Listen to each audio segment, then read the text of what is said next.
திருப்பரங்குன்றம் விவகாரத்தில் கோயிலுக்கான அதிகாரத்தில் நீதிமன்றம் எப்படி உத்தரவு பிறப்பிக்க முடியும் என்றும், மலை உச்சியில் உள்ளது தீபத்தூண் அல்ல, அது சமணர்கள் காலத்து தூண் என்று கோவில் நிர்வாகம் தரப்பில் வாதம் முன்வைக்கப்பட்டுள்ளது.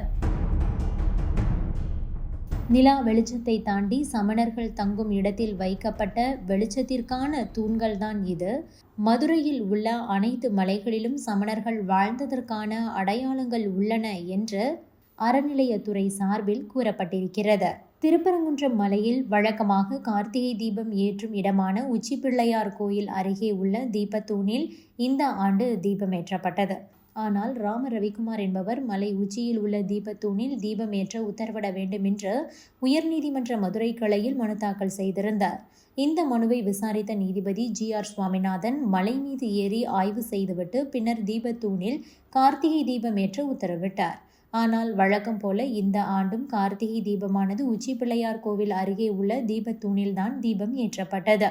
நீதிபதி GR சுவாமிநாதன் அளித்த தீர்ப்புக்கு எதிராக மேல்முறையீட்டு மனுக்கள் தாக்கல் செய்யப்பட்டன.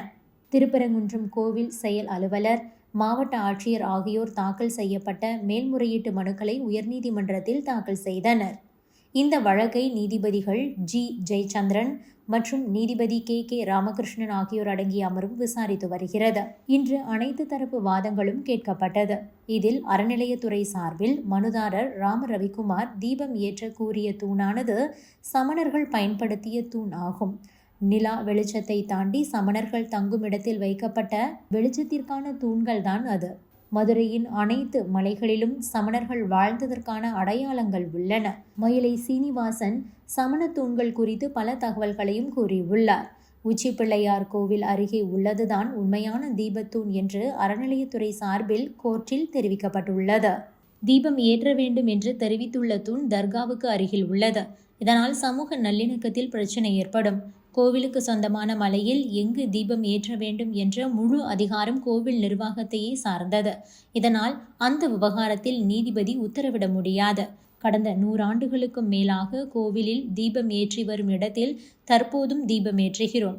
ஆனால் அந்த இடத்தை மாற்ற முடியாது. தீபம் ஏற்றுவதற்கான தூண்கள் தானா என்பதில் பெரிய அளவில் குழப்பம் உள்ளது என அரசு தரப்பில் வெள்ளிக்கிழமையன்று வாதங்கள் முன்வைக்கப்பட்டது. இந்த நிலையில்தான் இன்று கோவில் தரப்பில் வாதங்கள் முன்வைக்கப்பட்டு கொண்டிருக்கிறது. கோவிலில் உள்ள அதிகாரத்தில் நீதிபதி எப்படி உத்தரவு பிறப்பிக்க முடியும் என்ற ஒரு கேள்வி எழுப்பப்பட்டது.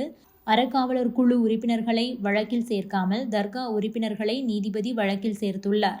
இது ஆபத்தான விஷயம். மேலும் கோவிலில் தீபம் ஏற்றுவது கலாச்சாரத்தில் ஒரு பகுதி என GR சுவாமிநாதன் உத்தரவில் கூறப்பட்டுள்ள நிலையில் பாரம்பரியமாக கடைபிடித்து வரக்கூடிய வழக்கத்தை பின்பற்றுவது மிகவும் முக்கியம். அந்த வகையில் 100 ஆண்டுகளாக உச்சிப்பிள்ளையார் கோவிலில் உள்ள இடத்தில்தான் தீபம் ஏற்றப்பட்டு வருகிறது. அது சரியான இடம் என்று அர்ச்சகர் தெரிவித்துள்ளார்.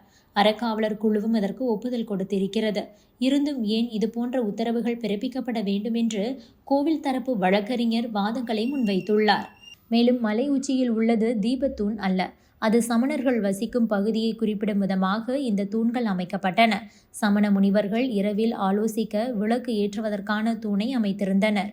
இதற்கு மயிலை ஸ்ரீ வெங்கடசாமி எழுதிய புத்தகத்தை ஆவணமாக கோவில் நிர்வாகம் தரப்பில் தாக்கல் செய்துள்ளனர். மலை மீது இருந்த தூண் ஆங்கிலேயர் காலத்தில் நடப்பட்ட சர்வேக்கல் என்று கூறப்பட்டிருந்த நிலையில் தற்போது அது சமணர்களின் தூண் என்று கோவில் நிர்வாகம் ஒரு பக்கம் தெரிவித்திருப்பதும் குறிப்பிடத்தக்கது.